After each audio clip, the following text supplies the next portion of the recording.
KVP used to control contrast in film screen. A higher KVP meant longer scale and a lower KVP meant short scale. But now in digital, everything's translated into binary information. So with that binary information comes different ways that contrast is actually enhanced or viewed. So for example, the K-bit is basically how much information can be behind every single pixel value. So the example I give my class is, what is pi? Pi to me is 3.14. I know there's a bunch of other decimals behind it, but I don't even know what the first one is. Maybe a 1, I'm not sure, 15947, I don't know. But I know some of you nerds have actually just been able to list a whole bunch. Good for you. But guess what? 3.14 has gotten me pretty far in life and I'm doing okay, all right? So K-bit is basically adding the extra information. Is it going to necessarily change the world? No, but more information is going to give it a more accurate reading, right? So if you were to do a problem with 3.14, you're kind of limited as to how accurate the image is. Well, now I just switched to images, but you get what I'm saying. The other example I have with K-bit is, think about when you've ever tried to take a paint chip to Home Depot to try to get them to replicate it.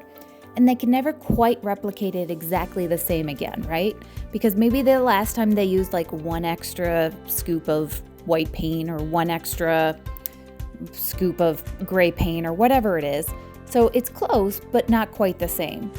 So K-bit is basically how much information there is behind each pixel, bits of information, right?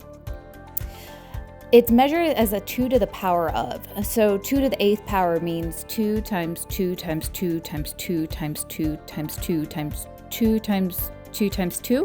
I think I said that 8 times, which is going to give you 256 shades of gray available. Now, does that mean that all 256 shades are in every single picture? Absolutely not. But what it does mean is that it can work with up to 256 shades. Now, I'm sure most of you have seen window width and window leveling being used at some point in time at the hospitals. Window width controls contrast, window level changes brightness. Because we have 256 shades available to our system, let's say our picture only uses 50 shades, now I can actually window width and window level it and go vary where those 50 shades are on the spectrum, basically. Lookup table, on the other hand, is actually assigning a color to each binary number, right? So if a pixel value were to have a number 1, it's going to be white. And if it's a short scale assigned to it, it's going to give the number 10 black. And if it's a long scale assigned to that exam, it'll give 10 a gray. Again, as we have a larger K-bit, we're going to have more colors available to us with the longer lookup table. So that kind of leads us hand in hand to contrast resolution. Contrast resolution is the ability to differentiate between the slightest differences in attenuation, right? So I picture like a hockey puck type of a instrument, and you're drilling 1 millimeter and then 2 millimeters and 3 millimeters, 4 millimeters, yada, yada, yada. At a certain point, you would no longer be able to tell when one is 3 millimeters and one is 3.5 millimeters, right? It would just be too close of a similarity, even though the one is technically going to have more attenuation than the other. As I have a larger K-bit, I'm going to have more decimal points, more information available, which means I can use a larger lookup table, which means I can have more grays available, which means I can see more information. More grays is more information in so many ways.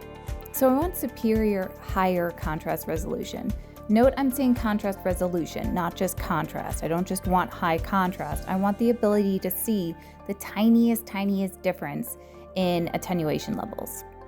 So as we get into a larger K-bit, more decimal points, more information per bit, we're actually allowing the system to show more trueness of the image.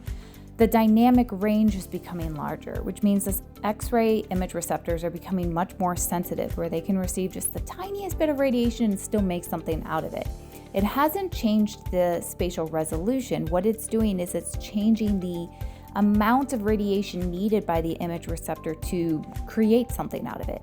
So for example, the picture on your left is a picture of a knee taken during film screen days.